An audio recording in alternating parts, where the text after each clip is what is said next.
नमस्कार. मस्त मालवणी किचनमध्ये तुमचं सर्वांचं स्वागत आहे. तर आज आपण बनवणार आहे मालवणी पद्धतीत वालाची भाजी.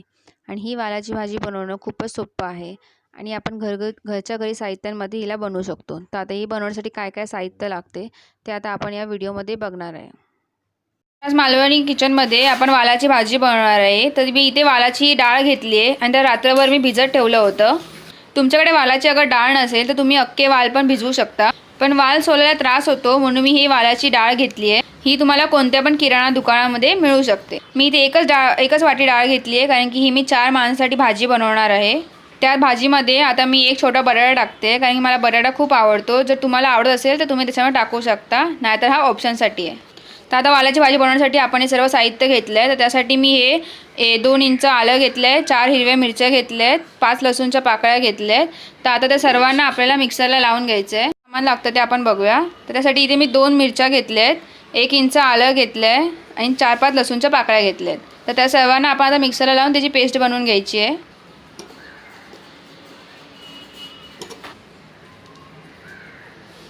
तर दुसरीकडे मी इथे एक छोटा कांदा घेतला आहे आणि त्याला बारीक कापून घेतलं आहे. इथे एक टोमॅटो घेतला आहे आणि त्याला पण बारीक कापून घेतलं आहे. आणि इथे आहेत 4-5 कढीपत्त्याची पानं. तर आता मी त्यासाठी मसाले काय काय वापरणार ते दाखवते. तर त्यासाठी मी 1 चमचा कसुरी मेथी घेतली आहे, 1 चमचा आमचूर पावडर, 1 चमचा जिरं, 1 चमचा धना पावडर घेतली आहे, 1 चमचा हळद घेतलं आहे, 1 चमचा राई घेतली, 2 मोठे चमचे मालवणी मसाला घेतला आहे. आणि हा मालवणी मसाला कसा बनवला तर त्याची लिंक मी तुम्हाला डिस्क्रिप्शन बॉक्समध्ये दिली आहे, तुम्ही तिथे जाऊन बघू शकता. आणि इथे मी 4 कोकमं घेतली. आता हे हिंग पण घेतलं आहे. तुम्हाला जी कंपनीचं तुमच्याकडे हिंग असेल तो तुम्ही वापरू शकता. ही आमचूर पावडर जेवणामध्ये वापरते कारण त्याच्याने त्याची टेस्ट वाढते. अगर तुमच्याकडे ती नसेल तर तुम्ही त्याच्याबद्दल कोकम वापरू शकता. तर आता इथे मी गूळ पण घेतलं आहे आणि हा गुळाचा वापर मी कधी करणार आहे ते तुम्हाला मी लास्टला सांगणार आहे. आता इथे मी एक वाटी खोबऱ्याचं वाटप घेतलं आहे आणि हे वाटप कसं बनवलं त्याची मी रेसिपी तुम्हाला डिस्क्रिप्शन बॉक्समध्ये दिली आहे, तर तुम्ही जाऊन तिथे बघू शकता. आता ही बघा, इथे आलं लसूणची पेस्ट मी मगाशी तुम्हाला दाखवली होती ती आता मी वाटून मिक्सरला लावून घेतली आहे. तर आता मी इथे एक कढई घेतली आहे आणि त्याच्या खाली मी आता गॅस पेटवते. तर आपल्याला ही भाजी आता कढईमध्येच बनवायची आहे कारण की कढईमध्ये बनवली ती चांगली बनते. तुमच्याकडे कढई नसेल तर तुम्ही त्याच्याबद्दल टोपाचा वापर करू शकता. आणि आता मी गॅसची फ्लेम स्लोच ठेवली आहे. तर त्यामध्ये मी 4 चमचे तेल टाकते.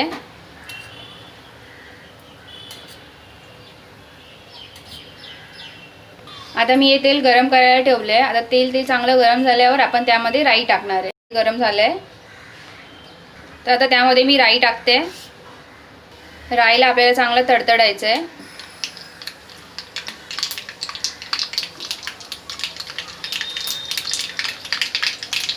आता त्यामध्ये मी जिरं टाकणार आहे. जिरं पण आपल्याला चांगलं तेलामध्ये भाजून घ्यायचं आहे. आता आपलं जिरं भाजल्यावर मी त्यामध्ये 1 चिमटी हिंग टाकते. आता त्यामध्ये मी हा कांदा टाकणार आहे.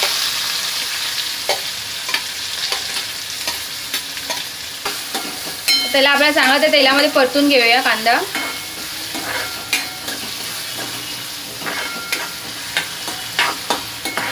तर आता त्यामध्ये मी एक चमचा मीठ टाकणार आहे. मीठ टाकल्यामुळे कांदा आणि टोमॅटो चांगला शिजतो म्हणून मी त्यामध्ये मिठाचा वापर करते.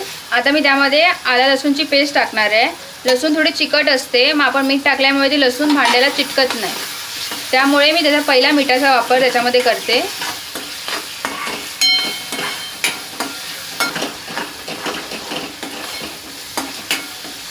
तर आता ह्याला आपण चांगलं गोल्डन ब्राऊन होईपर्यंतच भाजून घेणार आहे.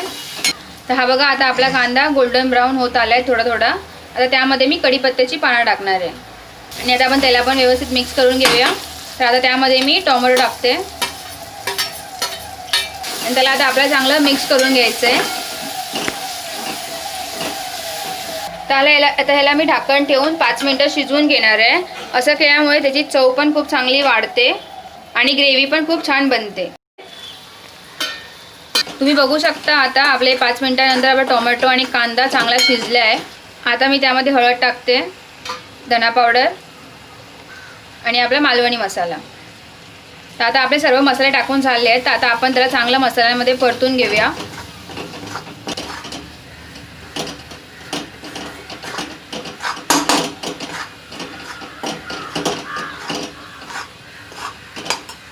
हा बघा, मसाला टाकल्यामुळे चांगला खुशबू यायला लागलाय.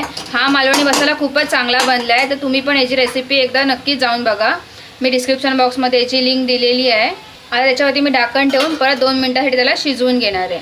तर आता ही बघा आपली 2 मिनटं पूर्ण झाली आहेत. तर आता हे बघा आपला मसाला तयार झाला आहे. त्यामध्ये मी आता ही बटाटी टाकणार आहे. आता आपल्याला ही बटाटी त्या मसाल्यामध्ये चांगले मिक्स करून घेऊया. आता मी त्यामध्ये वाल टाकणार आहे.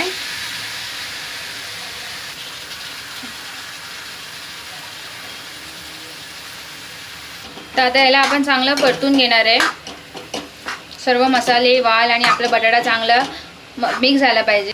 तर आता मी याच्यावरती परत 5 मिनिटासाठी ढाकण ठेवणार आहे आणि त्याला शिजवून घेणार आहे. मी सारखं ढाकण ठेवून त्याला शिजवून का घेते, कारण त्याच्याने खरंच खूपच भाजीला चांगली चव येते. तर तुम्ही पण एकदा ही अशी ट्रिक आमची ट्राय करून बघा.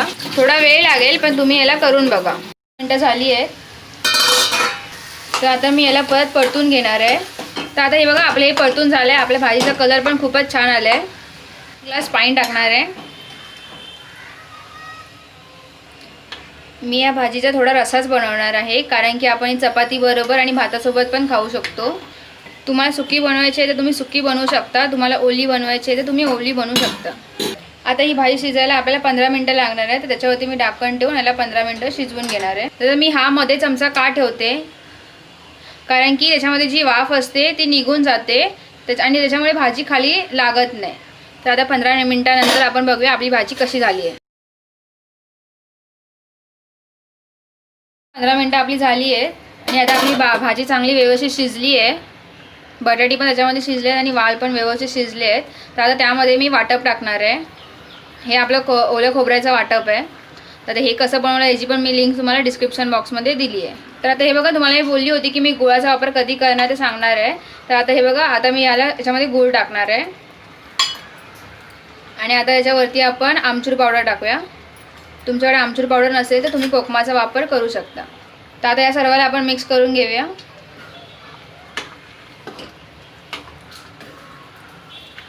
त्यामध्ये मी पाव चमचा गरम मसाला टाकणार आहे. आपण गरम मसाल्याचा वापर शेवटीच करायचा, कारण की त्याच्यामध्ये चांगला फ्लेवर राहतो.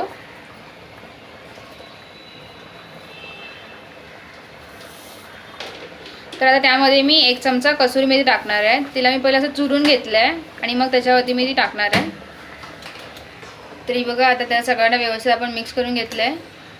तर आता त्यामध्ये मी 1 चमचा मीठ टाकते. आपण चवीनुसार मीठ टाकू शकता. तर आता ही बघा आपली मस्तपैकी मालवणी पद्धतीत वालाची भाजी तयार आहे. त्याला गावच्या पद्धतीमध्ये भिरडं पण बोलतात. तर आता ही बघा आपली भाजी व्यवस्थित तयार झाली आहे. सर्विंग बॉलमध्ये काढते. तर आता ही बघा आपली भाजी तयार झाली एकदम मालवणी पद्धतीमध्ये. तर जर तुम्हाला माझा हा व्हिडिओ आवडला असेल तर माझ्या चॅनलला सबस्क्राईब करा, बेल आयकॉनवर क्लिक करा आणि मला कमेंट करून सांगा की तुम्हाला माझी ही आजची रेसिपी कशी वाटली. आणि जर तुम्हाला काही मला फीडबॅक द्यायचा असेल तर ते पण तुम्ही कमेंट करून देऊ शकता.